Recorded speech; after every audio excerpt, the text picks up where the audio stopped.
এদিন পূৰ্বে ভোজ ভাত আৰু তাৰ পাছদিনাই বদহজম কংগ্ৰেছ ৰাজ্য দলৰ সভাপতিৰ সংঘাতৰ পাছতেই এতিয়া বহু কথা পোহৰলৈ আহিছে বিজেপিৰ মতে অখিল গগৈ আৰু ভূপেন বৰা কাৰোৰে কেতিয়াও বন্ধু হ'ব নোৱাৰে দুইজনেই গাদ্দাৰ অখিল গগৈ কাৰো হ'ব নোৱাৰে এক নম্বৰ কথা দুই নম্বৰ কথা ভূপেন বৰা কাৰো হ'ব নোৱাৰে যিহেতু দুইজন কাৰো হ'ব নোৱাৰে ভূপেন বৰা নিজেও লয়েল নহয় পাৰ্টিৰ কাৰণে অখিল গগৈ নিজেও লয়েল নহয় পাৰ্টিৰ কাৰণে কাৰণ গাদ্দাৰী কৰি কৰি অখিল গগৈ আজি কংগ্ৰেছৰ বুকুচাত উঠি ইলেকশ্যন খেলিছে যি কংগ্ৰেছক গালি পাৰি তেওঁ নেতা হ'ল সেই কংগ্ৰেছৰ আজি ভজনপ্ৰিয় হ'ল আকৌ ঠিক এনেকৈ ভূপেন বৰা এনেকুৱা দিনত থাকে কংগ্ৰেছৰ লগত ৰাতি থাকে বিজেপিৰ লগত মুখ্যমন্ত্ৰীটো সদায় কৈ আছে যে ২৬ত তেওঁ আমাৰ বিধায়ক হ'ব বুলি আজিতো প্ৰমাণ হৈ গ'ল ন তেওঁ কৈছে না এটা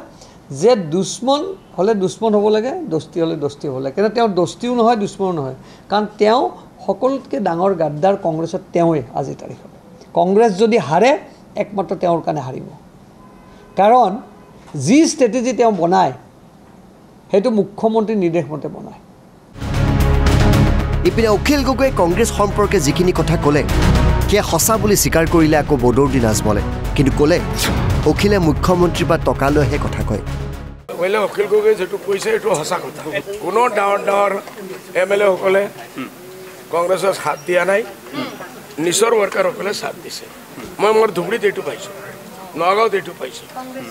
কংগ্ৰেছৰ ডাঙৰ নেতাসকলে কোনো কাম কৰা নাই বলকে বিৰোধী কাম কৰিছে চুপচাপ থাকিছে মই নগাঁৱতো পাইছোঁ আৰু মই ধুবুৰীতো পাইছোঁ একদম 100% মোৰ হিচাপে আৰু অখিল গগৈতো পইচা লৈছে চবেই জানে হেমন্ত বিশ্ব শৰ্মাৰ পইচাৰ কাম লৈ কাম কৰিছে চিএমৰ পৰা ভূপেন বৰাই এই পত্ৰক লৈ আনকি আচৰিত হৈ পৰিছে বিৰোধী দলপতি দেৱব্ৰত শইকীয়াও দুদিন পূৰ্বে একেলগে ভোজ ভাত খাই আহি আজি কেনেকৈ বদহজম হ'ল বুলি প্ৰশ্ন মই দেখিছোঁ দুদিন আগত খোৱা বোৱাও কৰিছিল আটাইকেইজনে সভাপতিকেইজনে খাওঁতে কিবা কাৰোবাৰ বদহজম হৈ গ'ল নেকি মই নাজানো সেইকাৰণে মইতো ক'ব নোৱাৰোঁ মই তাত থকা নাই কিন্তু এনেকৈ ইমান ভাল এটা সুহৃদ আমি কেতিয়া আহাৰ গ্ৰহণ কৰোঁ যেতিয়া আমি নিজৰ যিসকল বন্ধু না যিসকল শুভাকাংক্ষী যিসকল ঘনিষ্ঠ আমি তেনেকুৱা মানুহকে আহাৰলৈ নিমন্ত্ৰণ কৰোঁ আমি জানো শত্ৰুৰ লগত আহাৰ গ্ৰহণ কৰোঁ মোৰ বোধেৰে মইতো নকৰিম তেনেকুৱা সেই গতিকে আমাৰ নিজৰ মাজত এনেকুৱা কথা আহাৰ গ্ৰহণৰ এদিনৰ পিছত হ'লে বদহজম বুলিয়ে ক'ব লাগিব ন অখিল গগৈ আৰু লুৰিণ গগৈ হেনো জানি বুজিয়ে এনেবোৰ কথা কয় উদ্দেশ্য কেৱল বিজেপিক জয় কৰোৱা চাওক ভূপেন বৰাই বহুত দেৰিকৈ বুজাৰ চেষ্টা কৰি আছে এই কথাটো আমি আগতে কৈছিলোঁ 2021 চনত যেতিয়া কংগ্ৰেছ AIUDF BPF আমি মিলি ইলেকশ্যন খেলিছিলোঁ তেতিয়া অখিল গগৈ লুৰিণ গগৈ আপাৰ আছামত কেণ্ডিডেট দি কংগ্ৰেছৰ কেণ্ডিডেটক ধৰাশায়ী কৰিছিল আৰু একফালৰ পৰা কংগ্ৰেছৰ কেণ্ডিডেট হাৰি গৈছিল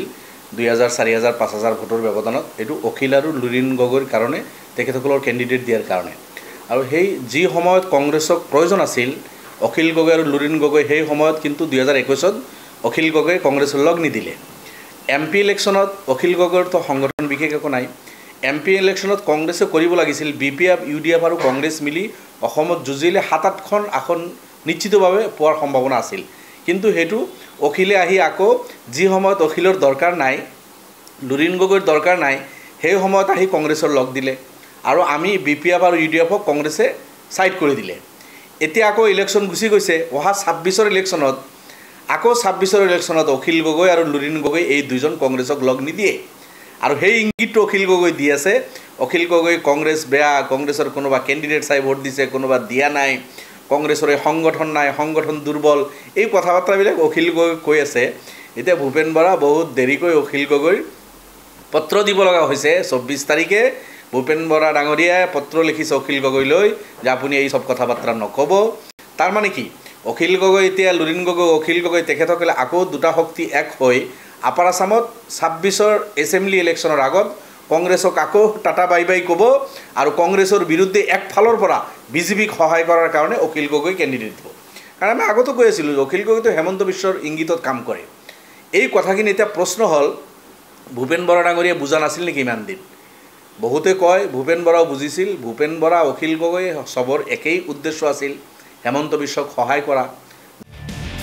ভিডিঅ' জাৰ্নেলিষ্ট নিপুৰ সৈতে দীপাংকৰ মেধি, NB নিউজ, গুৱাহাটী।